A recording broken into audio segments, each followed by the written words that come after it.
Tech Yeah Podcast. That's pretty cool. Welcome to the Tech Yeah Podcast, the internet's favorite technology podcast, recorded in front of a live studio audience of me and Tony. Yeah, it's the biggest podcast in the world. I mean, I will say, we missed last week. We've had some scheduling issues. We're getting back on track. That's actually why we're doing this remote today, because once again, scheduling was difficult, but we have a commitment to make this happen for all the tech, what do we call it? TYPs. Denizens of the Technoverse. So this is episode 31 coming to you. Jesus, really? We're in the 30s already? Yeah, coming to you via satellite. Wow. Yeah, this is a Tech Yeah remote coming at you through the technology of cool. space and time. These sound pretty good. I'll have to. I give it to you, Tony. These remote ones, it's almost like I'm sitting in my massage chair. I hate that massage chair.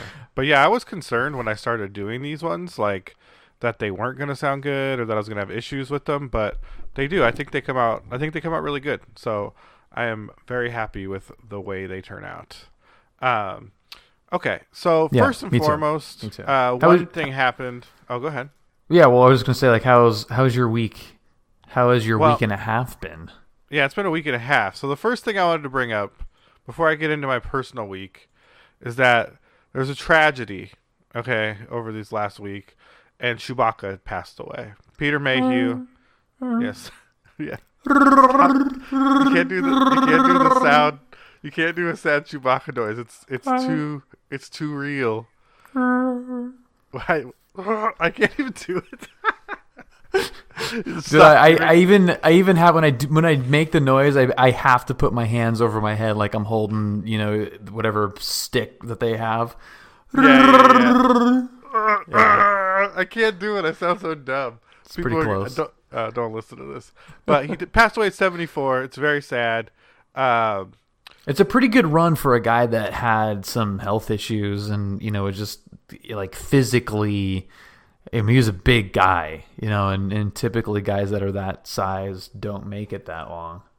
Yeah. And, I think he had a very interesting and captivating career. I think the thing we kind of forget is that Star Wars is for kids, and so, I think that being on that movie and enlightening at least me when I was a kid, that's kind of, I think, a powerful thing to be a part of, right? So yeah, bravo to Peter Mayhew, and may you rest in peace, and may the Force always be with you, Peter. Yeah, may the Force always be with you. And I just wanted to touch on that real quick because it's very sad, and it's pretty tech adjacent. I guess it's more entertainment.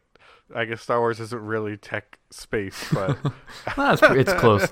It's close enough. If a Star Destroyer is not tech, I don't know what is. All right. I mean, to the 7'2" gentleman that wore a giant dog costume in science fiction films dating back to the 70s, rest in peace. Yeah, that's technology in a nutshell, right there. Pretty much. But other than that, I've still been on this this kind of workout kick and calorie counting kick. I've been doing pretty good. But, you've been shedding the pounds, Tony, noticeably.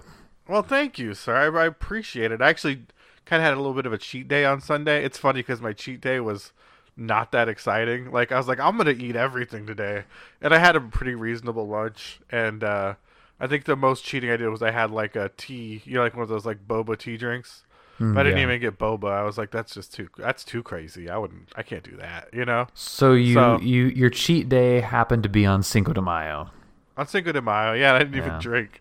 I was just out, I was just out and about, and I was like, I don't want to count calories today. I just want to take it easy. It's Sunday, I'm out with some friends. I just want to go with the flow, and it was actually pretty tame as far as cheat days go. But that's the sign that everything's working. When your cheat days start to be kind of normal out a little bit and become closer to your regular days, that's a good sign that you're kind of weaning yourself off of the crap food that you used to like. Yeah, kind of getting accustomed to eating in a more it doesn't interest fashion, you, right? Yeah, I mean there was a time when I couldn't dream of wanting anything more than a Taco Bell run and a Mountain Dew, and now it's just the grossest sounding thing ever. Yeah, it's funny because sometimes even now, like even counting calories, like I'll get McDonald's or something, and usually if I do, I just get a kids meal, like because it's for Portion one better. it's a very well portioned amount. You know what I mean? Like Yeah. where you get 500 calories, you get like a tiny thing of fries, which is enough. You know what I mean? You get Yeah. 6 chicken nuggets, which is plenty, some apple slices. And it's just like, yeah, that was perfect. Like I didn't need, you know what I mean? Like Yeah. I don't need any more than that. I feel shitty enough after eating that. but the thing I did, but the reason I brought this up, like the technology reason, is I bought a fitness tracker because I've been going to the park and doing like 4 miles a few times a week, and I was like, oh, I want to be able to like do like heart rate mapping and see if it's really 4 miles and kind of have it tracked so I kind of know what I'm doing, and so I bought. It's called an Amazfit Bip. It's made by Huawei, and it's really cool. It's really cool. It's inexpensive, so it was like I think you get them for like between $60 and $80, depending on the color and the promotion when they're selling them.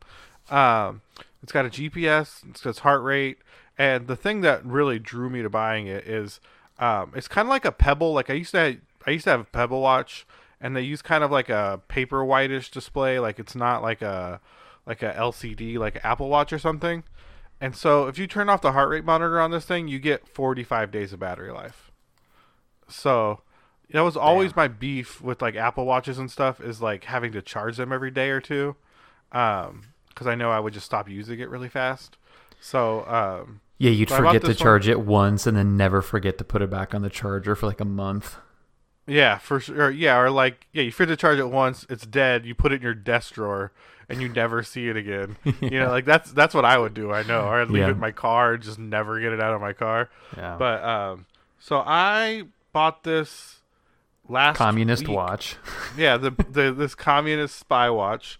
I got it at the beginning of last week. I charged it one time, and it's at 80% battery right now. So Love it. That's yeah, awesome. pretty good. And I have everything turned on. Like it's supposed to go fast if you have everything turned up all the way, but I have everything turned on, and it's doing great. So pretty excited. It's fun tracking these things. It tracks your sleep. And I've had sleep issues, so it's been pretty neat. And I bought a fancy band for it and everything. Looks pretty stylish. Oh, dude, that's so fancy. That is so fancy. Yeah. Unfortunately, it's really- we are tech remote, so I can't see it, but I will have to. You have to show me that tomorrow. Yeah, I'll bring it over and wave it in your face for a little bit. But so Throw your Huawei's in the sky, wave them from yeah. side to side. I don't think it's a Xiaomi. Okay, Huawei is my phone. It's so funny. I'm like I've Chinese everything now, and like it's sad because as a red-blooded American, I should be letting America spy on me, not China. Yes. You don't want the People's Republic to be monitoring your every move. Convenient that it has a GPS in it. Yeah, only America is allowed to track your every move. Yeah. Okay, if anyone's gonna track my moves, it's gonna Damn be the straight. red, white, and blue. These colors don't run. Damn Okay? straight. That is some foreshadowing for later in the show as well. Oh, son of a bitch. Son of a bitch. How have you been, Bill, this past week and a half? Anything exciting going on with you, or The I know past you've been- week, yeah, it has flown by. I've been able to catch up on a couple of YouTube videos, which is always nice when you've got like a backlog of things to post to finally get a thumbnail and description typed up to hit publish. So that was good. And then just, navigating the perils of modern American life. Yeah, I believe that. Why is it? It's so hard to keep up on YouTube uploads. Like, it's such a pain in the butt. Like, I noticed Yeah. that now because I do YouTubes for this show, and Yeah. I'm like, man, this is like, it is so hard to get these things like ripped and uploaded on like a consistent basis. It needs to be my full time job if I'm going to do it. It feels like it should be really easy because you have, well, and yours is even. I mean, like the Tech Yeah ones are even more on the produced side, but even when you have content like ready to go, it's amazing how much effort it takes to just make a thumbnail and write the description. If that's all you have to do, it's still amazing how you need to like build up the motivation to do just that. Yeah, there's a lot of like built-in downtime there, which is like always tough. Like it's like doing laundry. Like laundry's not hard, but it's impossible because it takes 6 hours. You know what I mean? Like, Yeah. Okay, so I want to jump into some stories. We got to get back in the swing of things. And the first thing I want to talk about was, I don't know, this is something we'll just kind of touch on real quick because I thought it was cool, but it's maybe not the best discussion starter. And that's the Valve Index. If you don't know the Valve Index, Valve is a video game company. They operate kind of the largest storefront for video games in the world called Steam. And they recently had a headset called the Vive, which we've been using, which is what we use for streams and stuff, and it's very popular. But so now they're releasing the Index. The ARS technical story I'm reading from Sam Mechokovic. I don't know. I'm not going to try anymore. And this is from ARS Technica. Something tells me that you just offended a lot of Polish people. I love Polish people, so I'm sorry if I offended you. Some of my best friends are Polish, okay? Valve Index reveal. The best of VR's first generation, but is it worth $999? I'm going to guess no. Bellevue, Washington. The Valve Index, a new virtual reality system from the creators of the beloved video game series like Half-Life and Portal and the mega popular Steam game store, is an aspirational product. Its sales pitch, as explained by various Valve staffers, revolves around the VR experience of tomorrow. That's a nice way of saying that Valve is going to feature in dreams rather than affordability with its $999 Valve Index kit, which ships by the end of June after limited pre-orders go live on May 1st for users in the contiguous US and most of Western Europe. But throughout the course of Valve's reveal event, its aspirations for VR future became abundantly clear and abundantly conservative. If you saw last month's news about Valve's VR headset and began dreaming big, today is the day to scale those dreams back. The Valve Index does not read your brainwaves, does not track your heart rate, and does not track eyeball motion.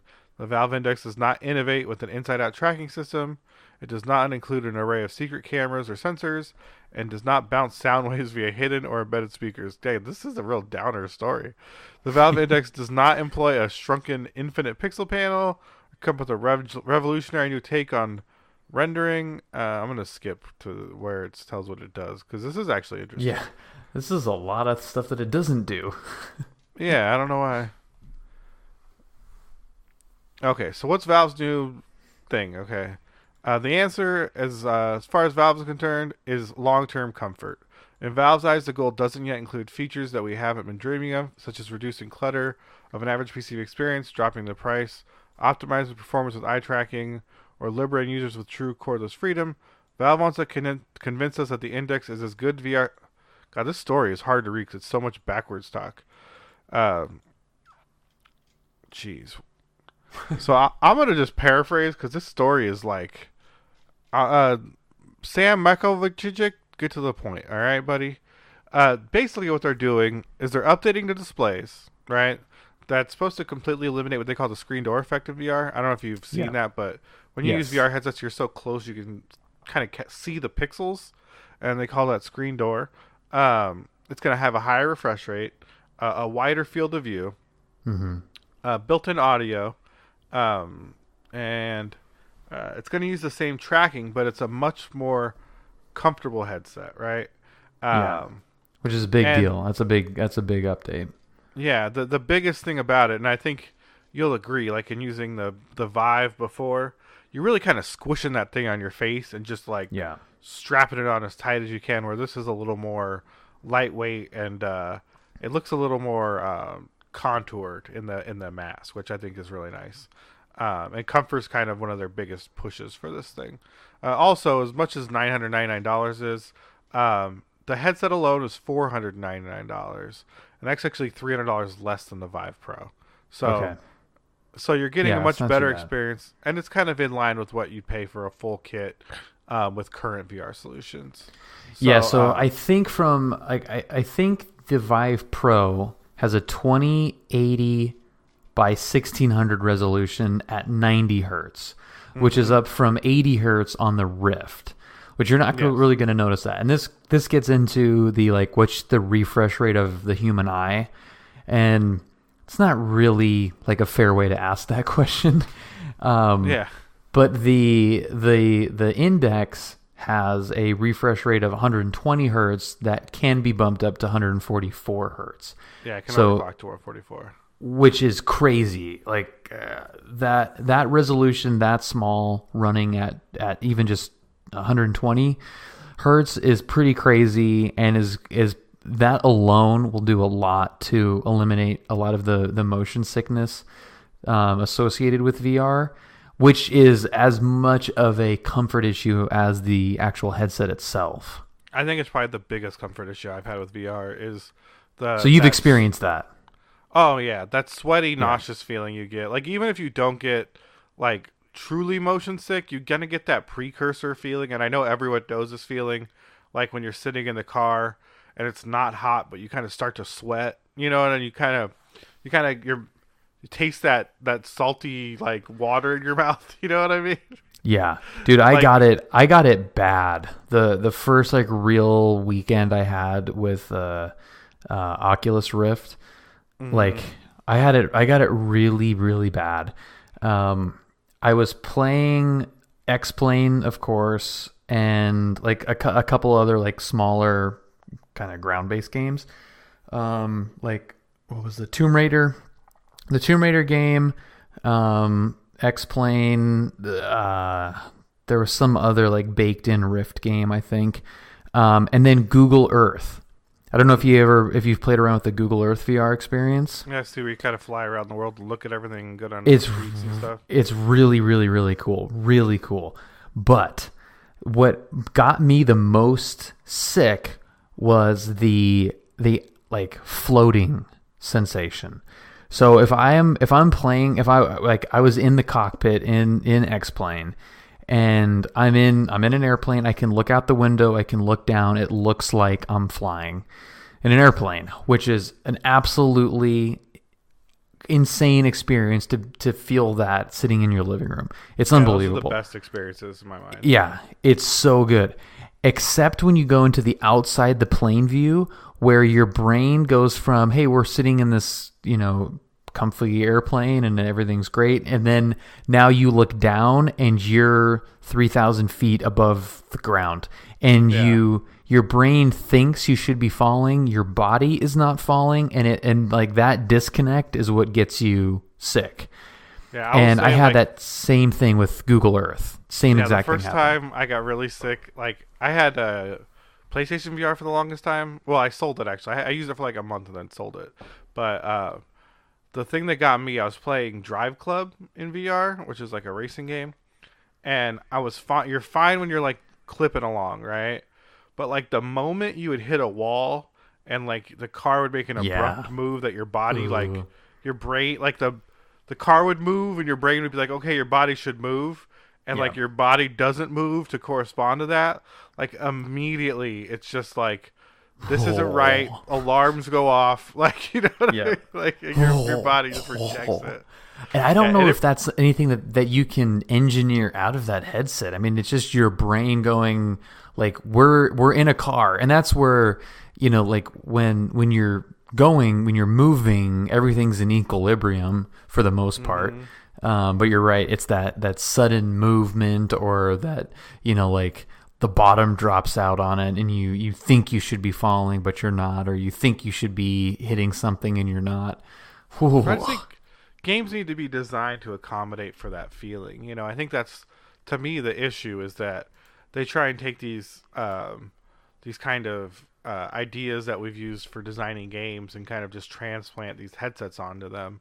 And it's not a comfortable way to operate in that space. So, I think that's why flying games work so well, right? You get used to like the acceleration and the deceleration, and then you're kind of like, okay, like the stability feels somewhat natural, right? So actually being in flight feels good. Space sims, right? Like it's so easy to kind of, when you're playing a space sim, be like, well, you're in space, so you're not going to feel the pulls of inertia, right? Like, yeah, you're floating around. Yeah, you're floating. It's all relative. You're floating around, right? So those types of experiences I feel like work really well. It's when you take these kind of terrestrial feeling, like moments where you expect some kind of feedback and not delivering that feedback, that really seems to kind of stoke that in you, you know? Yeah, for sure. Okay, so I got another story, and this one's kind of fun. And this is from Engadget, and this is written by Christine Fisher. I actually saw another story kind of taking a different angle at this, but I think this is the interesting one. Hopefully it's better written than the other one I just did. Playing Pokemon as a kid may have rewired your brain. Scientists found a brain region activated by Pikachu and other characters. If you played Pokemon video games extensively as a kid, there's a good chance that a specific region of your brain gets fired up when you see the characters now. In a recent study, researchers from Stanford showed test subjects hundreds of Pokemon characters. As you might expect, the brains of longtime Pokemon fans responded more than those unfamiliar with the game. But what's more surprising is that in all of the fans, a specific brain fold responded, an area just behind the ears called the occipital temporal sulcus. I think I did that pretty good. That sounds good to me. Scientists already knew that humans have specific areas of the brain used to recognize faces, words, numbers, and even celebrities, like Jennifer Aniston, Bill Clinton, and Kobe Bryant. Why they listed those celebrities, I don't know. Those Awesome. areas of the brain are often in the same place for large groups of people. A recent study by Harvard Medical School found that for monkeys to develop similar regions, they need to be exposed to objects from a young age. The researchers at Stanford wondered if the same were true in humans.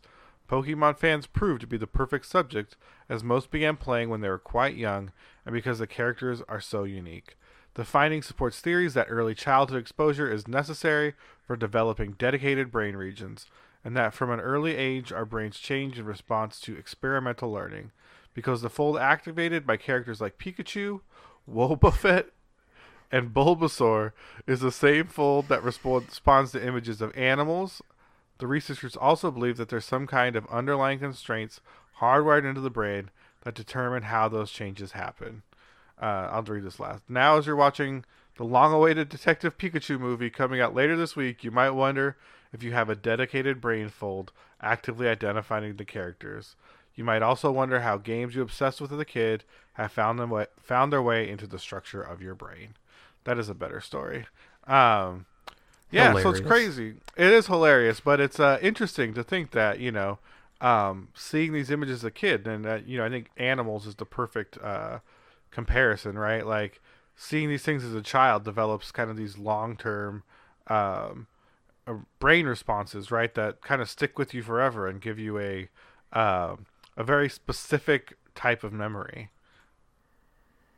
There's definitely no doubt that a lot of what we've been doing the last 20, 30 years has potential irreparable damage done. I wouldn't call it irreparable damage.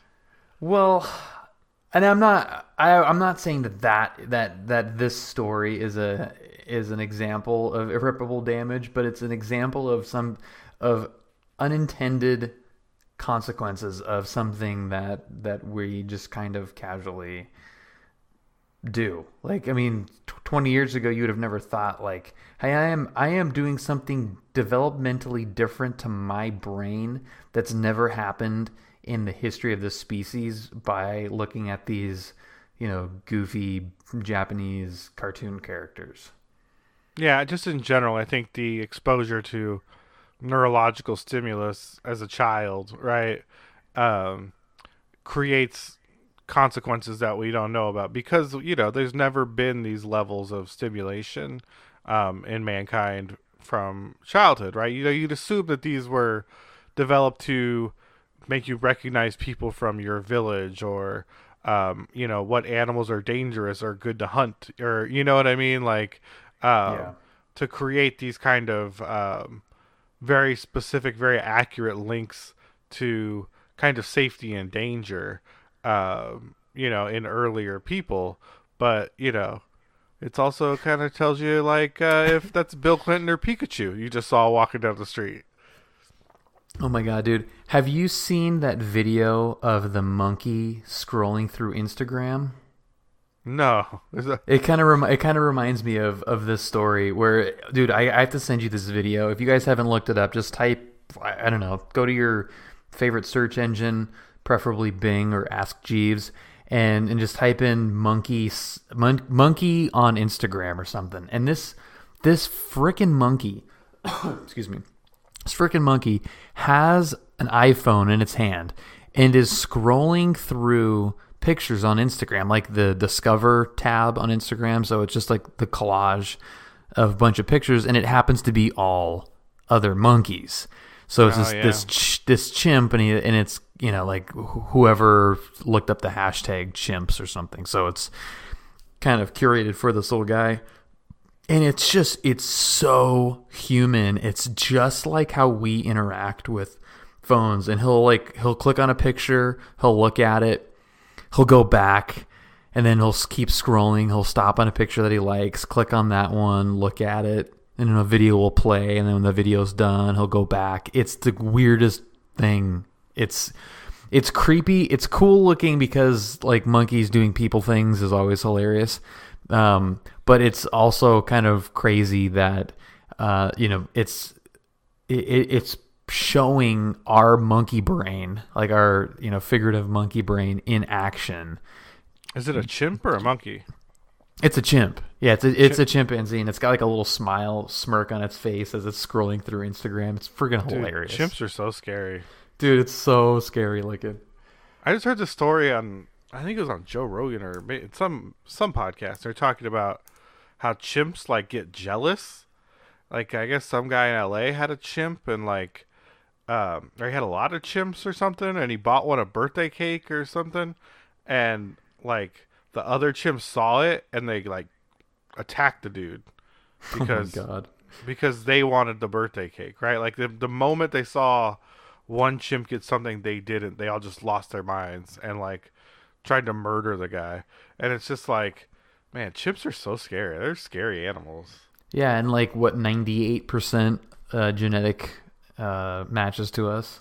Oh, humans are pretty scary too. So there you go. Yeah, humans pretty scary.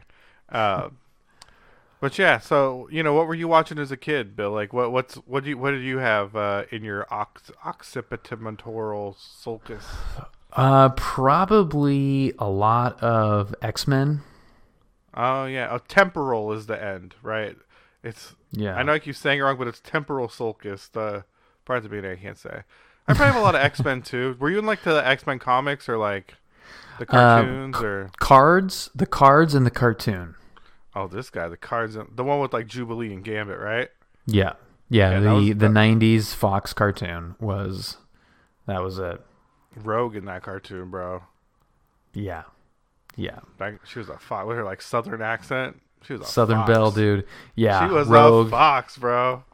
Dude, you know who is also sneaky hot and not really even that sneaky, but just not in the show that much is Psylocke. Oh, Psylocke's so hot, bro. Yeah. Psylocke. I have this picture from like 10 years ago, and it's this girl. I was at Comic-Con, and this girl Vampy. She's had a big on Twitter. She's a cosplayer, and she was cosplaying as Psylocke, and I was just like, oh nice. My god, like money, so money. It's funny actually because on the because we were talking about the Sonic trailer actually on the gaming show. That video just went up on YouTube if you guys want to check it out. Yeah, I just watched it. Yeah, but during that show we talk about how like, you know, how seeing Jessica Rabbit as a kid must have really messed us up, you know, like. And it's kind of a similar thing, you know, as a child seeing these like this kind of imagery, right? And I like, you know, I'll never not recognize Jessica Rabbit, right? Like such a smoke show, but you know, being young and kind of developing these connections, like that stuff lasts forever. Oh yeah. Do you got a Jessica Rabbit stuck in your brain? Yeah. I'm just Googling Jessica Rabbit. You don't know Jessica Rabbit? You know what? No, I do. Jessica Rabbit, bro? No, yeah, I do. That's why I'm Googling her. You just want to see some photos. You're like, no, I know who she is. I just want to see some. Yeah. No, I remember her. Oh, that's why I am doing this. That's terrible, but great. That's pretty bad. That's pretty bad. All right, there's just so many weird. There's so many weird cartoons and like weird things that, you know, are just stuck in our heads, you know, cartoons, comic books, video games, like God knows what we've got stuck in our little brain fold lobe things. I mean, especially our generation, like so much of like what we saw as kids was like seizure inducing flashes of imagery. You know what I mean? Like at least Yeah. now cartoons have some level of like at least they're well written and introspective and have stories. When we were kids it was just like low frame rate flashes of like color and robots, just like whatever. Like if you're like watching old cartoons is insane now. It's just like how did people watch these things? Oh, I know. Yeah, nostalgia is definitely mind altering. Except for Jessica Rabbit, I could still see her, no problem. Yeah. All right. No, yeah, nostalgia didn't ruin that image. No. All right, let's hear your terrifying story so you can Okay. be scared for our futures. Yes. All right. Well, we'll let you guys be the judge of that. You don't have to be. This doesn't have to be terrifying, but it probably should be. I haven't even heard the story and I'm terrified. Yeah, Drew Harwell. Harwell. Drew Harwell from the WAPO, Washington Post, says Oregon became a testing ground for Amazon's facial recognition policing. But what if recognition gets it wrong? So that's the little bit of the sensationalized tint to the story. But Drew I'm terrified already. You should be shaking in your boots. Drew Harwell says that the technology allows the law enforcement officers to match suspect's face across more than 300,000 mugshots taken from the county jail since 2001. A grainy picture of someone's face captured by a security camera, social media account, or a deputy's smartphone can quickly become a link to their identity, including their name, family, and address. More than 1,000 facial recognition searches were logged last year, said deputies, who sometimes use the results to find suspects' Facebook pages, visit their home, or make an arrest. So facial recognition is obviously something that in the last, even 3 years has become way more advanced, like exponentially. Apple with their infrared-based Face ID, which allows you to unlock your phone in just pitch black using just your face. Fantastic technology. But we've seen versions of this, for a while, but it's getting to the point now where it can be so quick and so precise that it can match a face whether or not you've got a hat on, facial hair, sunglasses. It's using so many different points of data that it can get pretty close even with all of that. A lot of the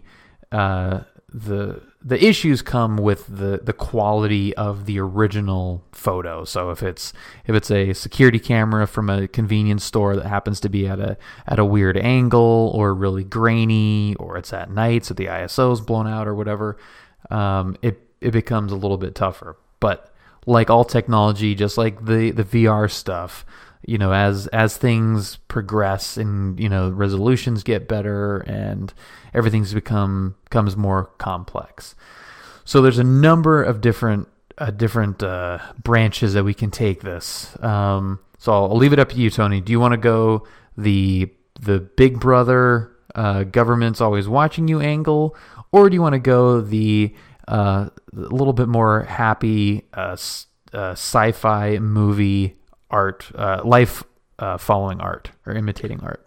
Let's start with the terrifying Big Brother, and then we'll go into we'll end on the happier note. Perfect. How do you feel about that? All right, I love it. So they've got this Oregon town, Hillsboro, Oregon, has 300,000 mugshots from 2001. So that 300,000 number is just from this one town that they're testing this facial recognition technology. So here's the kind of like not really doomsday, but the pessimistic view of this is that the government will have everybody's information at some point. This isn't a if or might, they will. Driver's license already has your picture. You've got passport pictures. If you jaywalk or, don't return a DVD to a red box, it's going to be an excuse to get your photograph and keep adding to this government-owned database. And what are they going to do with it from there? Yeah, and I'll be honest, my real fear almost isn't like, if I had confidence in the accuracy not only of the face tracking, but of the way the data collected and fed into it is collected, then I wouldn't be as concerned. You know what I mean? I mean, I think there are definitely like constitutional reasons that, the usefulness or the the actions that can be taken based on these scans is like, I think that there's ethical issues there. But my biggest concern is like, people kind of being falsely identified based on faulty information, like given at the time of identification, right? There was a story and it was later taken back, and I hate to cite it because I don't think it was real, but a kid sued Apple for like $1 billion because he said that facial recognition wrongly identified him as someone that robbed an Apple store. And his point was that they used someone used an ID with his photo on it, or someone used an ID with his photo on it, or his information and someone else's photo on it. So someone stole his identity, right? But with their photo, and used that to rob an Apple store. And so when the Face ID scanned, it thought he was someone else, right? And then they came after him, right? And that's fine that you can clear it up later, but as we've seen, like having these having the police assume your guilt and come to your place of residence is not a safe situation or a safe way to resolve confusion. You know what I mean? We see more often than not, if that happens and they think that you are armed or an immediate threat to your community or people inside the home, like it can get really ugly really fast. And I think that there are lots of ways for bad information to make it into a system like that, and they won't even you know what I mean? Like I just don't see the government or police systems taking the time to account for how that information is collected, how it is verified, how it is parsed. I think what's going to happen is they're going to use it, they're going to see some shit, and when they make the wrong decision because of it, they'll be like, oh, mistakes happen. You know what I mean? Which happens now, right? Like, and those are the kind of things that really scare me. I mean, I think ethically there's a lot of gray area as far as how much you can pursue people based on a face scan. But, I think the real fear for me comes in, false positives and falsely identifying people that may have not been involved at all, right? Yeah, for sure. And there's still a human element to this too, that, once there's a match, police work still needs to be done. Like, it's human judgment at the end of the day, at least as, in its foreseeable future. So just because someone's, come back as a match doesn't necessarily mean that the police are going to go for you. But let's just say, I mean, in a small town like this, the police recognize you as someone that's been causing problems, or you've got a car with really loud exhaust, and they're, sick of you doing donuts in the, round table parking lot, and use this as an excuse to come embarrass you at your work or something. I mean, there's definitely ways that this can be abused, but ultimately, like, is this picture really grainy? Is it really for sure this person? And at least it could, looking at it from the positive side, it could lead the police to people that they may have otherwise escaped. Yeah.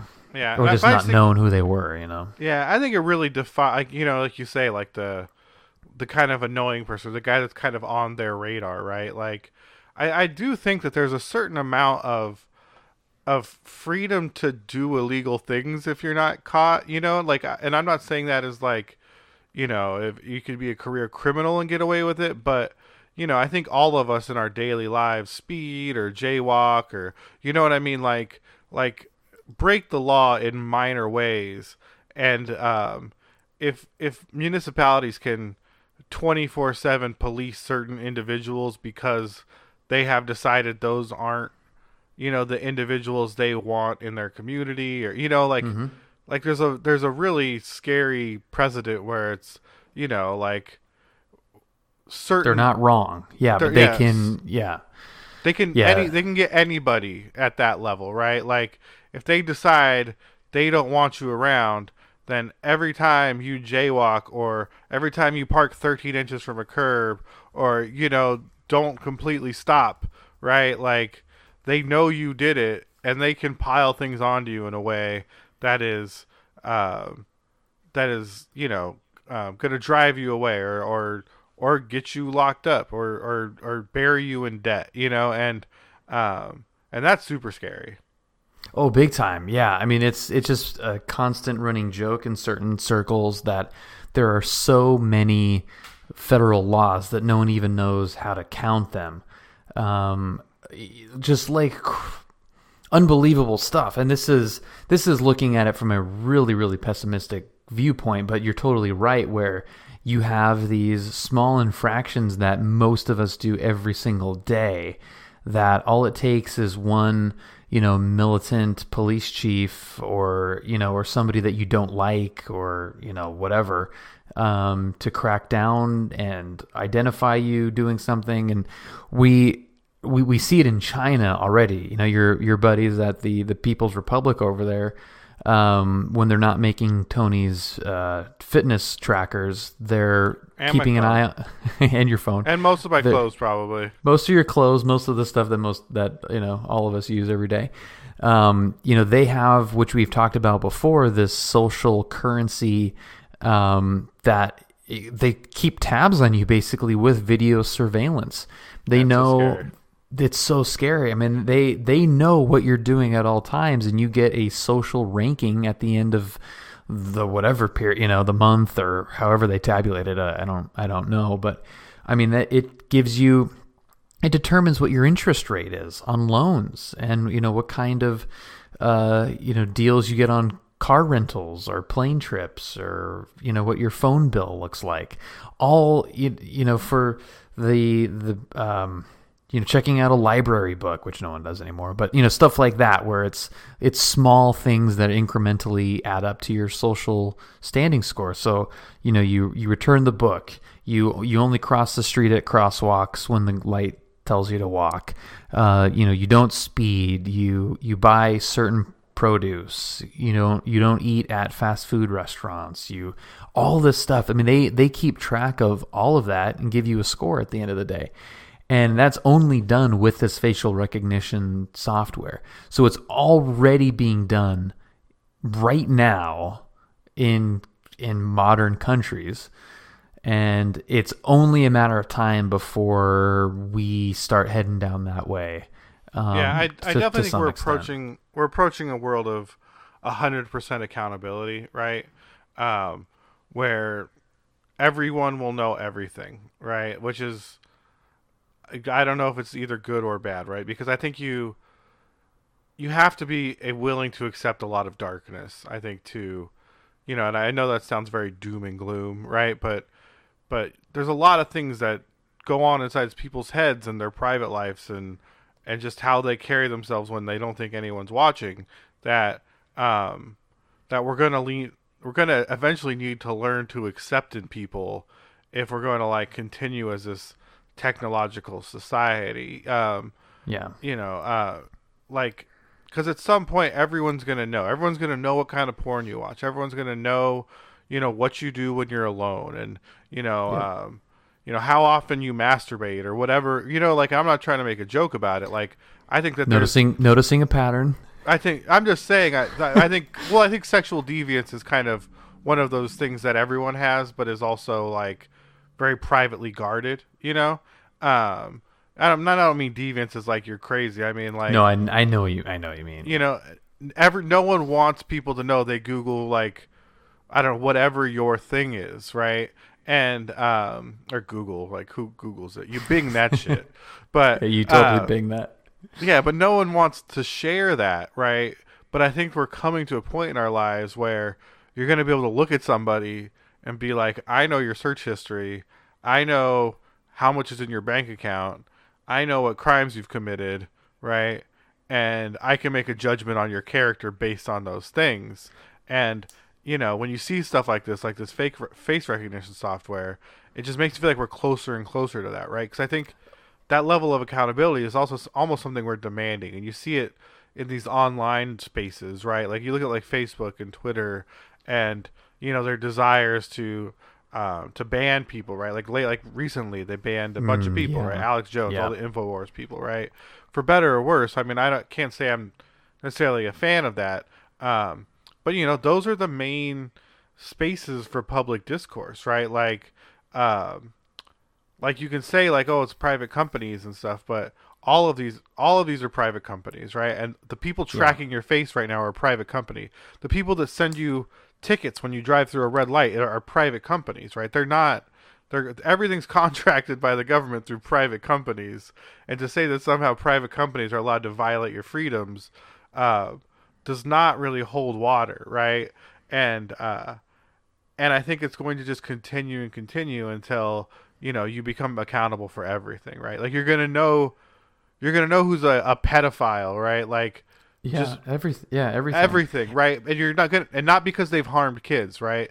They might be in treatment, they might be taking drugs and in therapy, and of no danger to the community, right? But you're gonna know, and that's I think that's just anywhere we get close to these things, I think is so dangerous. And I think by tracking people's faces and where they go and their social standing, it's so close to that, you know, that it's just a matter of time. And you're right. I mean, the public companies using this information, we know that they're all assholes. I mean, just like evil Zuckerberg. I'm sure you've heard some of his quotes in the last week or so about like the privacy stuff, where he's like, our number one priority is going to be security. And like people are laughing that he's talking to, like in the background of the audio, you can hear people actually like giggling and snickering at his comments. He's so oblivious and just evil and shit. But we're definitely going down a road of more government control in our lives. And not to go on another libertarian rant, but like that, the private companies kind of dictating what we hear, and stifling people's freedom of speech, and that's bad. But once the government starts getting involved in making decisions and determining things, it's so freaking bloated and they're so freaking nuts that it's gonna be terrible. And you're talking about like parking away from the curb 12 inches. I mean, that's just like, that's a traffic ticket. There are federal laws that you could go to prison for a long ass time if you don't have any money to represent yourself, or hire a lawyer or anything. In some of these laws, it just takes one bureaucrat to not like you. You rub them the wrong way or something, and you're in prison for 10 years. Yeah, it's crazy. It's super, super crazy. Like here, this is U.S. statute 1315 C2 and 45 CFR 342E. I don't know what the hell any of that means, but that's apparently the regulation. Makes it a federal crime to skateboard at the National Institutes of Health. Federal crime. Well, skateboarding is a crime. I don't know if you've seen the stickers, but I have. And then you've got 494631 blah blah blah. Makes it a federal crime to skydive while drunk. Well, that's ridiculous. What else would you skydive? Yeah, yeah. Like I would. When would you? I'd have to be so drunk to skydive. Like I don't know when anyone wouldn't. But it's a federal crime. Now it's a bit extreme to say that the government is going to enforce some of these rules how they want. But they would if they were their political opponents. Correct. You can't. You'd have to be so naive to think that if it didn't benefit them, that they wouldn't take advantage of that. They wouldn't take advantage of the technology, and they wouldn't take advantage of the just uncountable laws that they have on the books that, you know, most people break every day. I mean, here's something more mundane. Like, something crazy to me is, like, I was on Twitter the other day, and I was getting multiple times promoted ads from Kamala Harris asking me to sign a petition to get William Barr removed, right? Like, and I understand that, like, I understand that it's just that they, you know, someone paid for Twitter ads, right?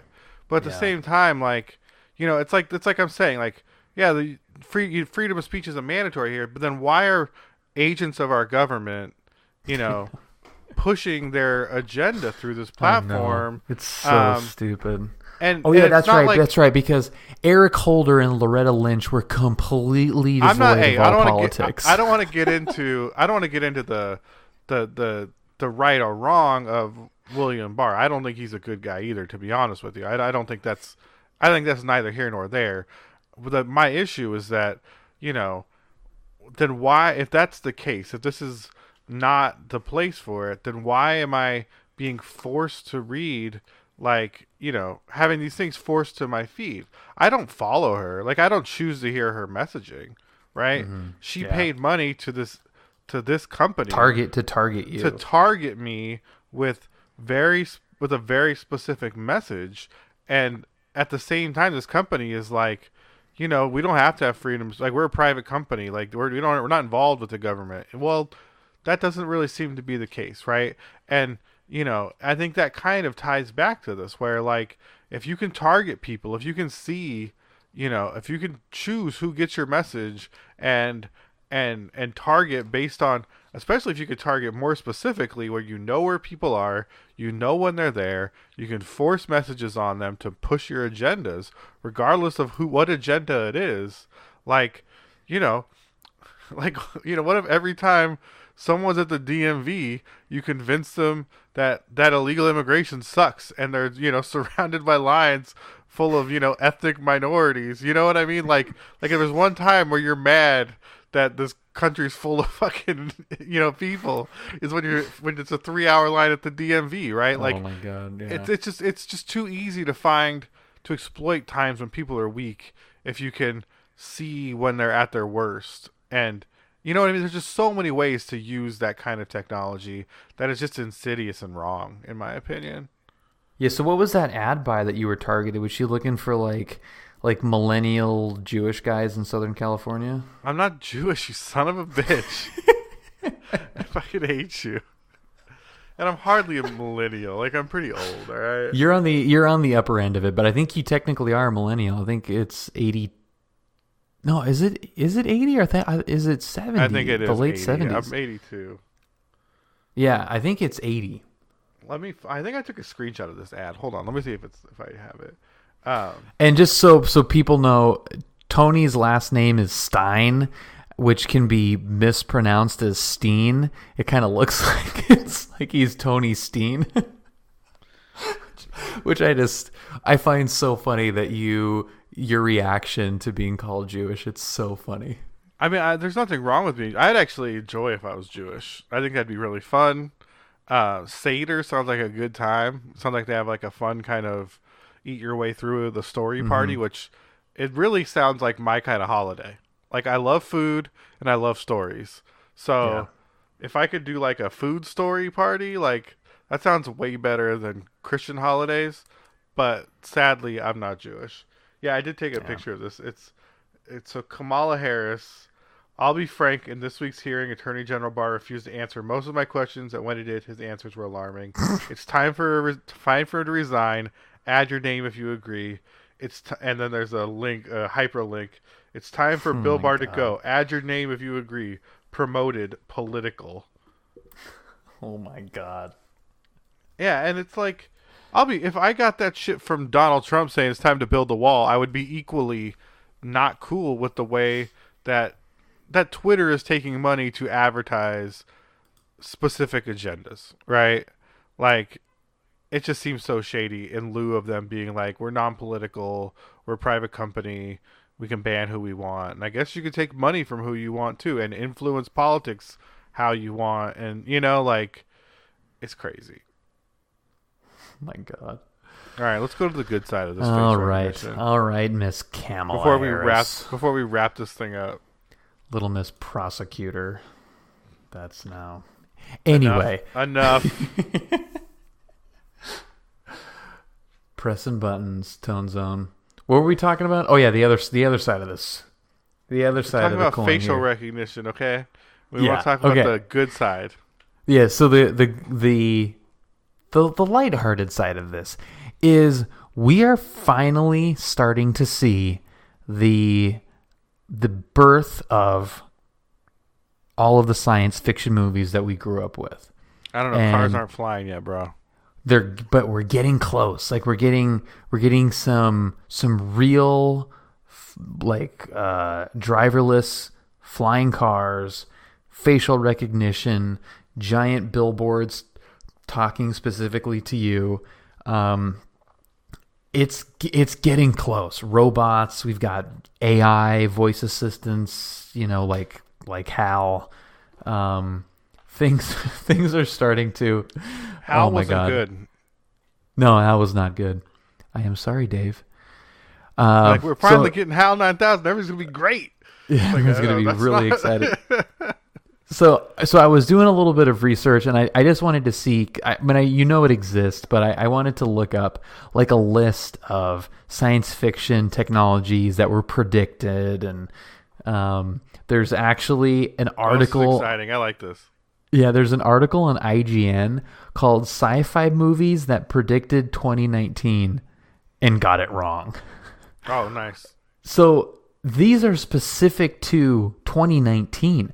And what I found interesting, this is kind of a tangent, but is how many movies were actually based in 2019 that you would know. So 1982's Blade Runner is set. What's that? Who wrote the article at IGN? Oh, who did write this article? It does not have a byline on it, actually. Okay, well, that's okay. Yeah, sometimes they do that, or like they'll put it at the end and they make you like hunt for it.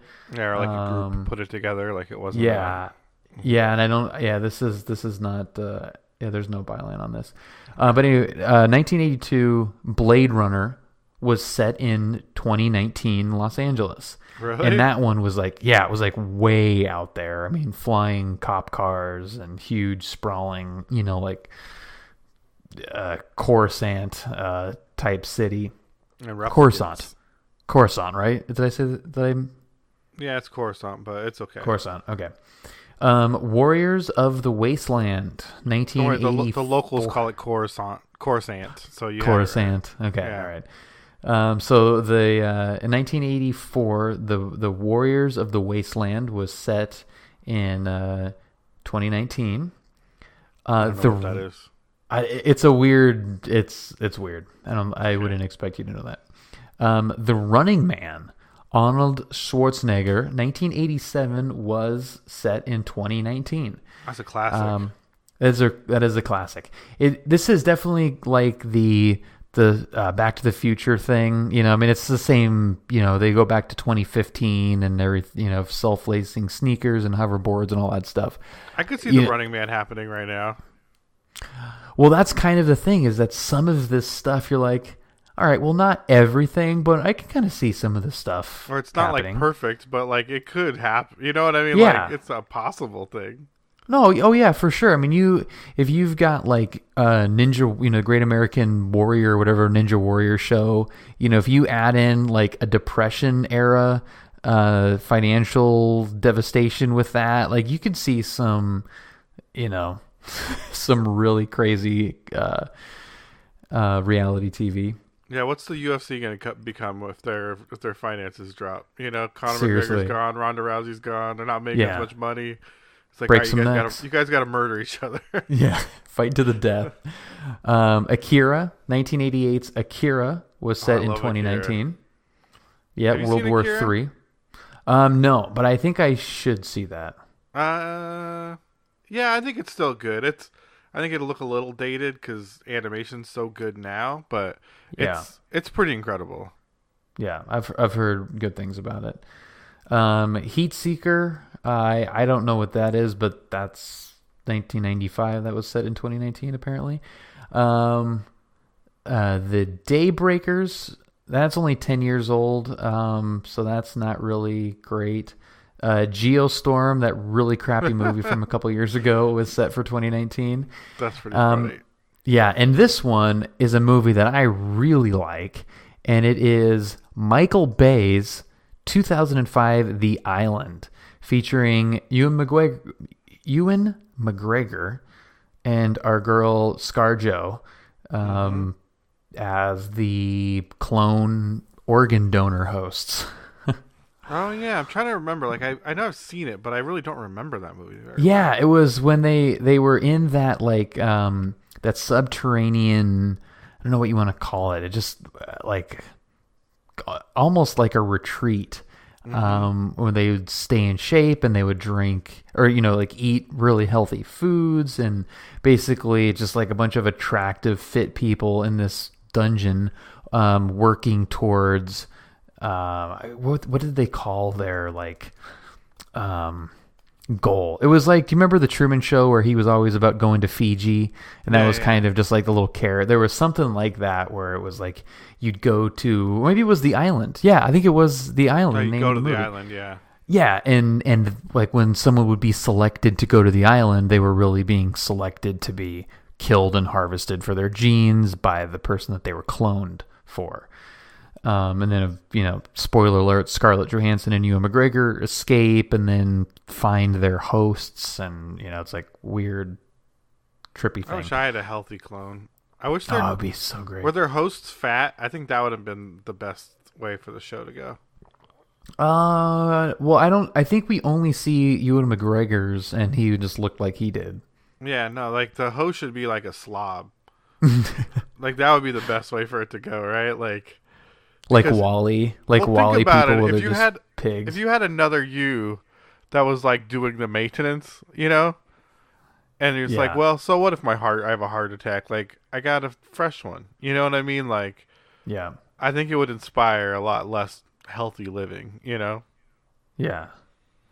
If you got like a ready to go liver, that's your blood type and everything's good to go. Yeah, like it's it's yours. Yeah. Yeah. But that was, I thought that was an interesting list. It was different than what I thought. It was not what I set out to look for, but I thought it was interesting nonetheless, because I was thinking about that, like what sci-fi movies have gotten right so far. I think The Running Man was well, I guess The Island's pretty close to reality. I think The Island is pretty close, yeah. They could do that. Like if I don't know if they could, ethically, of course, you shouldn't do that. And I don't know if you could, convince some clone. I don't know. I think there's, a human imperative to, you know what I mean? I feel like that they would kind of reject that lifestyle and not be good clones. They might, die as teens or something. But, well, that's kind of why they they were cloned at the age that the host is. So they didn't actually grow, from what I remember. But yeah, ethically speaking, cloning has been, I think that scientist in Somewhere Not Friendly was cloning stuff. I think. We had the sheep, right? They cloned the sheep. Yeah, they cloned the sheep, but there was recently somebody that was cloning something that they shouldn't have been cloning. Like people? And it was not people, but it was like chickens or something. I'd eat that. I'd eat some clone chicken. Yeah, actually, next week we should talk about the Impossible Burger, Beyond Burgers and stuff, because I think that's. Oh, I'd be down for that. That's really hot right now. It's very interesting, but So I think the closest is probably the Running Man or the Island. The farthest off's definitely Blade Runner. That was not what the future is right now. No, thank God. All right, let's wrap this bad boy up. Thank you guys for listening. I appreciate you guys' patience. So we didn't have a show last week. We're gonna aim to publish every Tuesday, recording on Mondays, which is good because before we were recording on Thursdays and publishing on Mondays, which gave us a lot of in between time after recording. So this will be a little more bang bang for you. So thank you guys. If you want to reach out to us, techyeahpodcast@gmail.com, Twitter and Facebook, Tech Yeah Podcast, or search us on YouTube for our hot YouTube vids. Just search Tech Yeah Podcast, and check us out on Spotify. Get the full experience. You gotta get the videos. You can see our faces. You can see. It's just the way to Tech Yeah. Yeah, you're gonna love it. You're really gonna love it. But all right, thank you guys. God. Thank you, TYPs. We love you so much. Love you guys. Bye.